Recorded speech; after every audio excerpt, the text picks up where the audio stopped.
1957년 7월 15일 임진왜란으로 조선이 끊임없이 흔들리던 그날, 경상남도 거제도 부근의 칠천량에서는 조선 수군의 비참한 패배가 기록된다. 그 전투는 바로 칠천량 해전이다.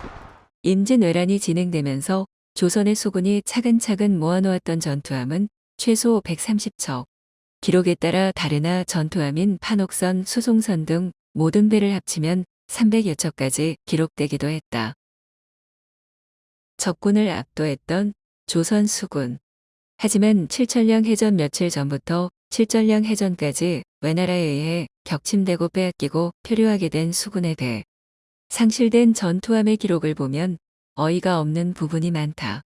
예를 들어 도망을 가다가 판옥선 20여 척을 상실한다거나, 적군의 비무장 수송선을 잡기 위해 아군 전투함 12척을 해류에 쓸려보내거나, 적군의 전투함 10척을 잡기 위해 아군의 32척을 희생하거나, 술에 취한 조선의 지휘관의 무능력으로 군량선에 기습 공격을 받는 등 제대로 된 교전이 이루어졌다고 보기 어려운 칠천량 해전에서 조선의 수군은 너무 많은 것을 잃는다. 결국 남은 것은 12척의 배일 뿐이었다. 칠천량 해전 당시 수군을 이끌던 인물은 원균. 우리가 알고 있는 이순신은 해전에 참가하지 않았다. 임진왜란 초기부터 옥포해전, 한산도해전, 부산포해전 등 해상 전투에서 전승을 이끌던 이순신은 같은 해 2월 한양에 간 이후 다시 복귀하지 않은 상황. 이순신은 왜 한양에 갔을까?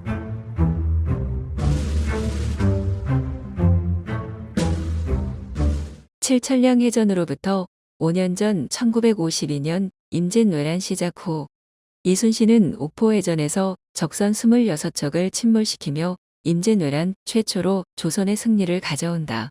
이 해전에서 이순신은 Search and Destroy, 즉 수색선멸전이라는 기본 전략을 갖추게 되고 뒤이은 해전에서 매우 귀중한 성과를 가져온 인물이다.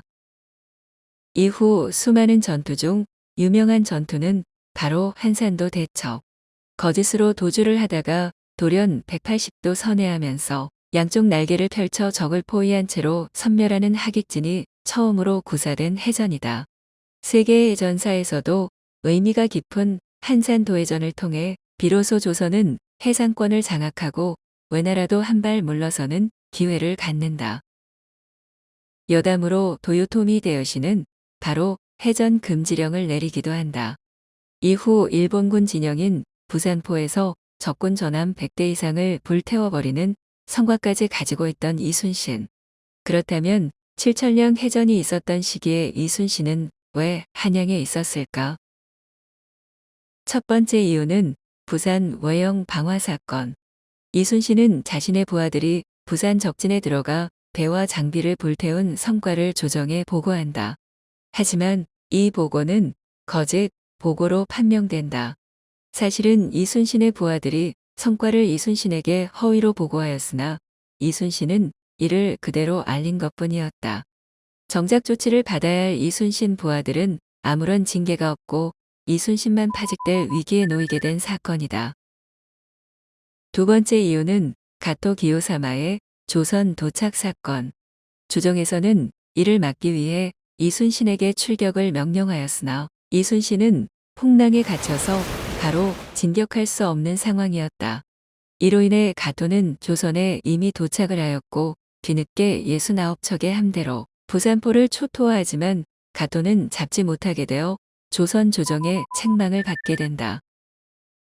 이 두 사건 모두 징계를 받기에는 억울한 상황이지만 이를 빌미로 이순신은 바로 파직을 당하고 한양으로 압송된다.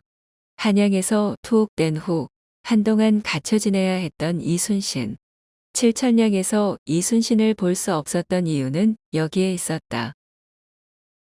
여기서 하나의 의문점은 부산 외영 방화 사건과 가토의 조선 도착은 그동안 최고의 성과를 올리던 이순신을 파직할 만한 사유는 아니고 오히려 억울한 상황이다.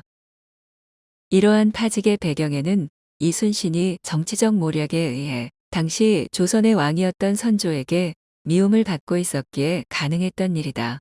쉽게 말하면 전쟁으로 인해 선조의 권력이 흔들리던 차에 이순신은 그와 반대로 전쟁의 영웅이었기에 선조는 항상 이순신을 의식할 수밖에 없었다.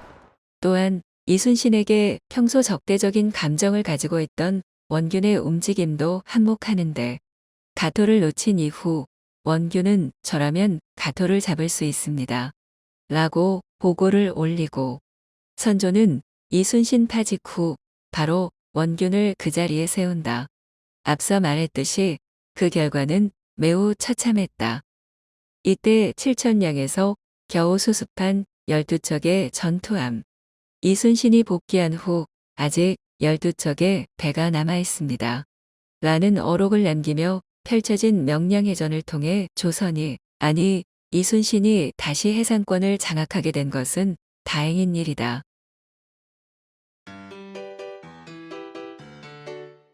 이순신도 원균을 극도로 싫어했다. 그래서 원균을 원흉이라고 불렀다. 경상우 수사 원균이 와서 보았다. 그 음흉함을 잃을 길이 없다.